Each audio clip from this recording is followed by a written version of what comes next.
கர்த்தருடைய பரிசுத்த நாமத்திற்கு மகிமை உண்டாயிருப்பதாக. இந்த நாளிலே கூட உங்களை சில நிமிஷம் இந்த யூடியூப் மூலமாய் உங்களை சந்திப்பது மிகுந்த மகிழ்ச்சி அடைகிறேன். கர்த்தர் நம்மளோடு பேசுவாராக. நம் ஆண்டவரை நோக்கி பார்ப்போம். எங்கள் பரலோக தகப்பனே, உமக்கு ஸ்தோத்திரம். கர்த்தரும் அருமை இரட்சகருமாகிய இயேசு கிறிஸ்துவின் நாமத்தினால் இப்பொழுது உடைய வசனத்தை சில நிமிஷம் நாங்கள் தியானிக்கிறோம். எங்களோடு கூட பேசும், வார்த்தையை அனுப்பும், வசனத்தை அனுப்பும். எங்களுக்குள் பரிசுத்தத்தை உண்டாக்கும், தூய்மை உண்டாக்கும். உம்முடைய வசனத்திற்கு நேராக நாங்கள் நடக்கிறவங்கள எங்களை மாற்றும். இயேசுவின் நாமத்தில் பிதாவே, ஆமென், ஆமென். கர்த்தர் கிருபையாய் 7 மாதங்களை கடக்க கிருபை செய்தார். 8வது மாதத்தை நாம் சந்திக்கும்படி ஆண்டவர் மீண்டும் ஒரு தருணத்தை நமக்கு ஏற்படுத்தியிருக்கிறார். இதற்காக நான் கர்த்தரை ஸ்தோத்திரிக்கிறேன். இந்த 8வது மாதம் தேவன் தந்திருக்கிற வாக்குத்தத்த வசனத்தை நாம் வாசித்து தியானிப்போம். 1 நாளாகமம் புஸ்தகம் 29வது அதிகாரம் 12ஆம் வசனம். 1 நாளாகமம் 29:12. ஐஸ்வர்யமும் கனமும் உம்மாலே வருகிறது, தேவரீர் எல்லாவற்றையும் ஆளுகிறவர். உம்முடைய கரத்தினாலே சத்துவமும் வல்லமையும் உண்டு, எவரையும் மேன்மைப்படுத்தவும் பலப்படுத்தவும் உம்முடைய கரத்தினாலே ஆகும். கர்த்தர் ஒரு அருமையான ஒரு வாக்கு தத்தத்தை நமக்கு தந்திருக்கிறார். இந்த வாக்கு தத்தமானது நமக்குத்தான் கொடுக்கப்பட்டிருக்கிறது. இந்த காலகட்டத்தில், இந்த சூழ்நிலையில் தேவனுடைய வசனம் நிறைவேறி கொண்டு வந்து கொண்டிருக்கிறது. பிரியமானவர்களே, நாம் உலகத்தில் நடக்கிற சம்பவமும் சரி, நம்முடைய வாழ்க்கையில் நடக்கிற காரியங்களும் சரி, எப்பொழுதுமே நாம் அதை நினைக்கவும், கூடவே கர்த்தருடைய வசனம் நிறைவேறுவதையும் நாம் அறிந்திருக்கிறோம், அதை கவனிக்கிறோம். இந்த நாட்களில் கர்த்தர் தம்முடைய சித்தத்தை நிறைவேற்றி கொண்டு வருகிறார். இந்த வசனமானது சொல்லுகிறது, ஐஸ்வர்யமும் கனமும் உம்மாலே வருகிறது, அவராலே வருகிறது. தேவரீர் எல்லாவற்றையும் ஆளுகிறவர் என்று. இந்த உலகத்தில் எல்லாருடைய பிறப்பும் சாதாரண பிறப்பு தான். ஆனா நம்முடைய இறப்பிலே சரித்திரம் இருக்க வேண்டும் என்பது ஒரு சயின்டிஸ்ட், விஞ்ஞானினாலே சொல்லப்பட்ட ஒரு கருத்து. அப்துல் கலாம் என்கின்ற விஞ்ஞானி இப்படிப்பட்ட ஒரு கருத்தை அவர் பதிவு செய்திருக்கிறார். உங்கள் பிறப்பு சாதாரணமாக இருக்கலாம், ஆனால் இறப்பிலே சரித்திரம் இருக்க வேண்டும் என்று. எப்படி ஒரு மனுஷனுடைய இறப்பிலே சரித்திரம் இருக்கலாம் என்று பார்த்தால், கிறிஸ்தவர்களாய் மாறின பிறகுதான் சரித்திரமே உண்டாக்கப்படுகிறது. இயேசு கிறிஸ்துவை சொல்லப்படுகிறது. பரிசுத்த யோவான் நற்செய்தியின் 3வது அதிகாரம் 16ஆம் வசனம் சொல்லப்பட்டிருக்கிறது, தேவன் தம்முடைய ஒரே பேரான குமாரனை விசுவாசிக்கிறவன் எவனோ அவன் கெட்டு போகாமல் நித்திய ஜீவன் அடையும்படிக்கு அவரை தந்தருளி இவ்வளவாய் உலகத்தில் அன்பு கூர்ந்தார் என்று சொல்லப்பட்டிருக்கிறது. ஐஸ்வர்யமும் கனமும் யாரால் வருகிறது பார்த்தா, கர்த்தரால் மட்டுமே அது வருகிறதா இருக்கிறது. கர்த்தரால் மட்டுமே அது தரக்கூடியதா இருக்கிறது. கர்த்தர் மாத்திரமே அதை கொடுக்கிறவராய் இருக்கிறார். கர்த்தர் மாத்திரமே அதை தருகிறவராய் இருக்கிறார். அன்பான தேவனுடைய ஜனமே, நம்முடைய வாழ்க்கையில் சரித்திரம் இருக்க வேண்டும். நம்முடைய வாழ்க்கையில் சாட்சிகள் இருக்க வேண்டும். நம்முடைய வாழ்க்கையில் தேவனுடைய சித்தம் இருக்க வேண்டும். அப்படி என்றால் நாம் என்ன செய்ய வேண்டும்? நான் என்ன செய்ய கடமைப்பட்டிருக்கிறேன் என்றால், நாம் தேவனுக்கு பயந்து நடக்கும்படி கடமைப்பட்டவனாய் இருக்க வேண்டும் என்று ஒரு ஞானி எழுதுகிறார். சாலமோன் என்கிற ஞானி ஒரு காரியத்தை எழுதுகிறார். பிரசங்கி புஸ்தகம் 12வது அதிகாரம் 13வது வசனம். காரியத்தின் கடைத்தொகையை கேட்போமாக என்று சொல்லி அவர் எழுதுகிறார். தேவனுக்கு பயந்து அவர் கற்பனையை கைக்கொள், எல்லா மனுஷன் மேல் விழுந்த கடமை இதுவே. அன்பான கர்த்தருடைய ஜனமே, நாம் எப்பொழுதும் தேவனுக்கு பயந்து அவருக்கு கீழ்ப்படிய கடமைப்பட்டவர்களாய் இருக்க வேண்டும். இது கர்த்தர் விரும்புகிறார். ஏனென்று சொன்னால், ஐஸ்வர்யமும் கனமும் அவரால் வருகிறது. எல்லாவற்றையும் அவரே ஆளுகை செய்கிறவரா. எல்லாவற்றையும் வேதம் அப்படிதான் சொல்லு, எல்லாவற்றையும். நம்முடைய பிறப்பு சாதாரணமாய் இருக்கிறது. ஏழை குடும்பத்தில் நாம் பிறக்கப்பட்டு வளர்க்கப்பட்டு வந்திருக்கிறோம். எப்படி நம்முடைய வாழ்க்கையிலே சாட்சிகள் இருக்க முடியும் அப்படின்னா, சாட்சி வளரணும் அப்படின்னாலே முதலாவது கர்த்தராகிய இயேசு கிறிஸ்துவை நாம் ஏற்றுக்கொண்டவர்களாக இருக்கணும். சும்மா வெளிப்படையா அல்ல, மன ரீதியாய் உண்மையாய்.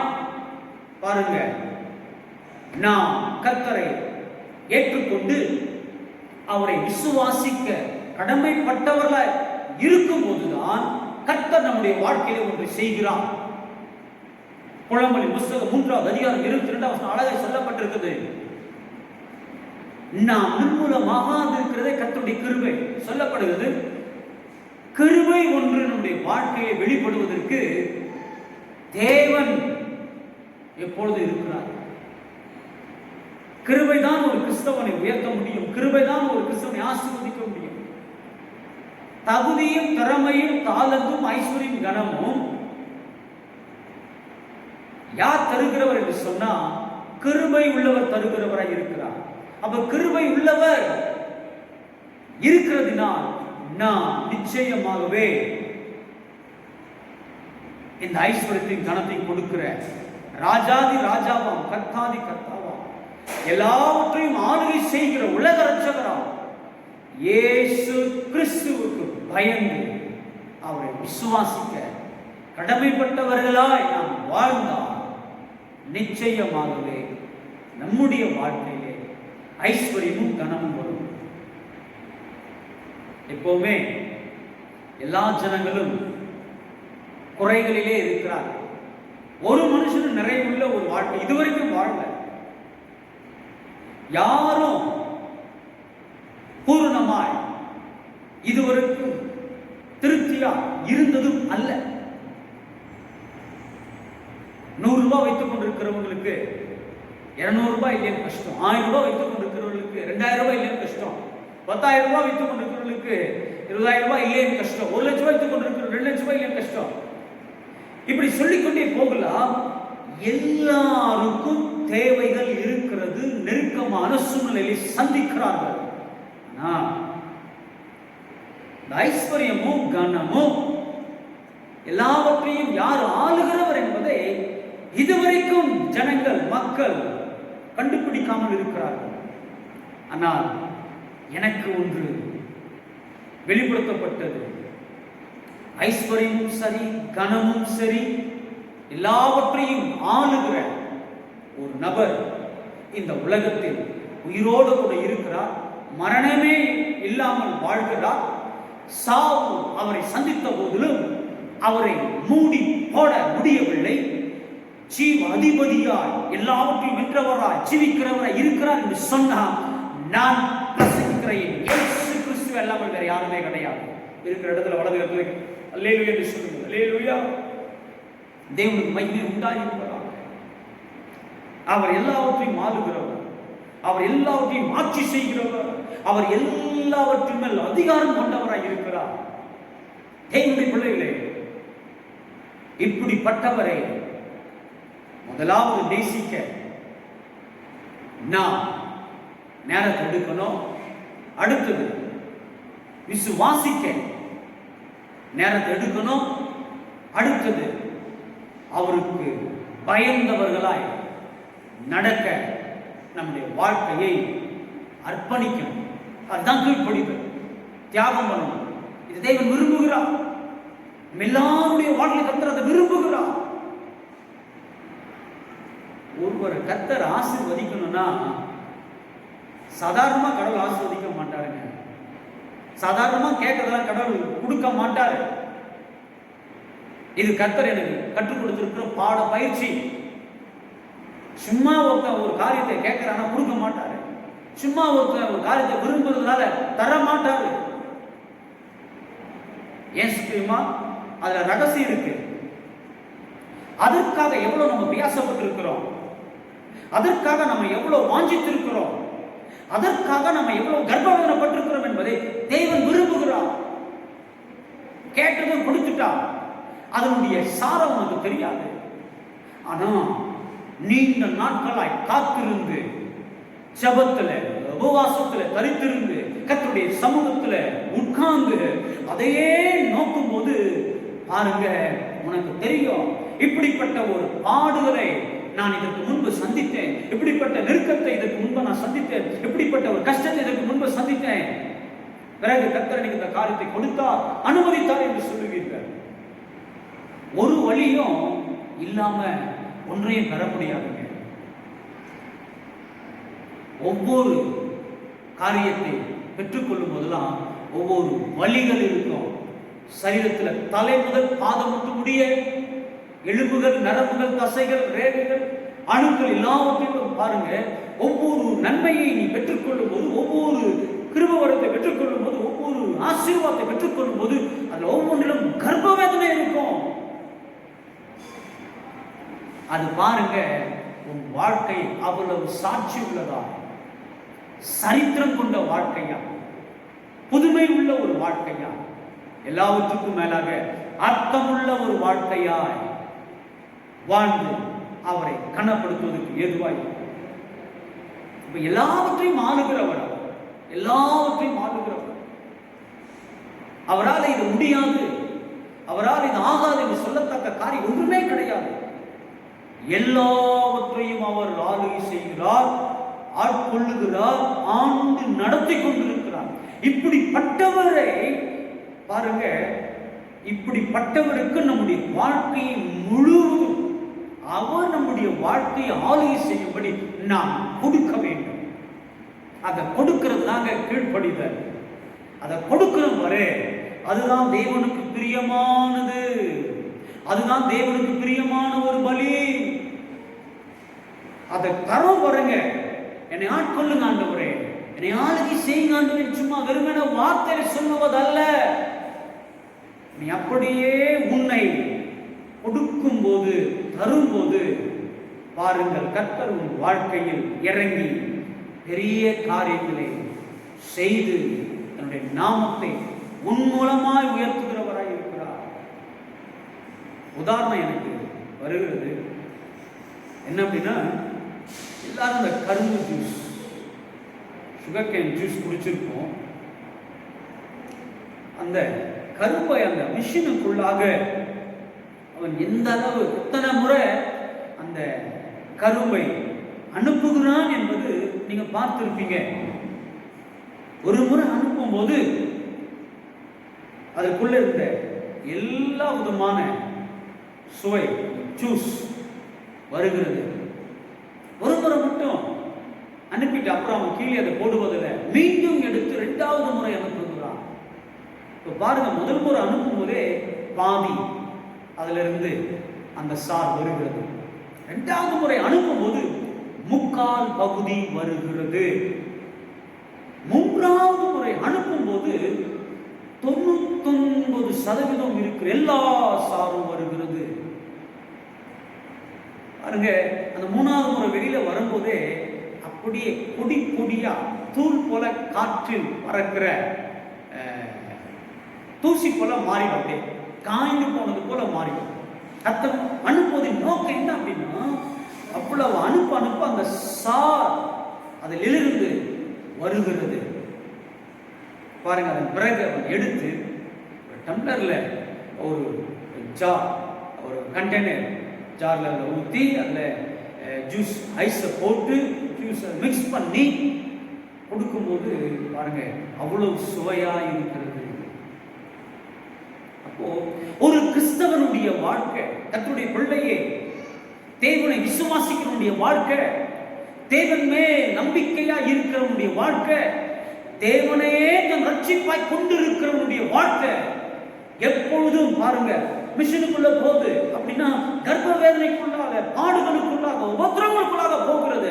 அப்படி போவதனாலதான் அந்த சார் வெளியே அனுப்பப்படுகிறது. அனுப்பப்படுகிற சாரானது குடிக்கும் போதுதான் அவ்வளவு சுவையா இருக்கிறது.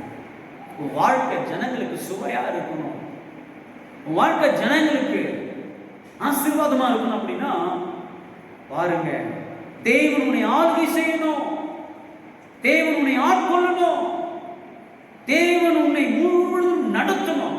அப்படி அவர் நடத்தணும்னா அவர் எல்லாவற்றையும் ஆளுகிறவர் என்பதை அறிந்து உன்னை ஒப்பு கொடுக்கணும். ஒப்பு கொடுக்கிறதுல தான் இருக்கு வாழ்க்கை, எதிர்காலம் அவ்வளவு பிரகாசமா இருக்கும் என்பதை சந்தேகம்.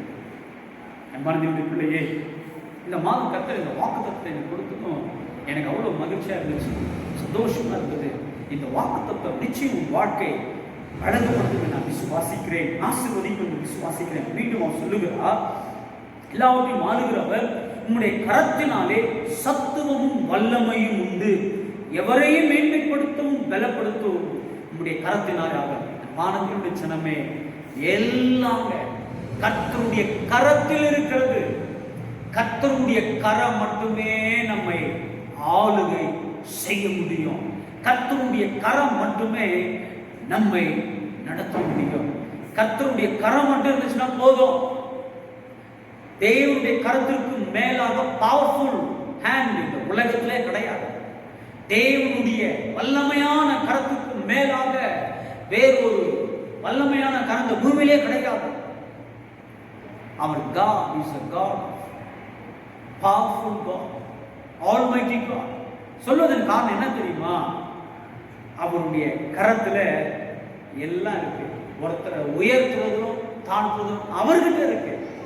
அந்த கரத்தின் இடத்துல உங்களை நீங்க ஒப்பு கொடுத்தால் நிச்சயம் ஐஸ்வர்யமும் சரி, கனமும் சரி, வாழ்க்கையும் செழிப்பும் சரி, நீ அதை பார்ப்பாய், சந்தித்து நீ ஆசீர்வதிக்கப்படுவாய். உன்னை எல்லாவற்றிலும் கர்த்தர் வாழ்ந்திருக்க பண்ணுவார்.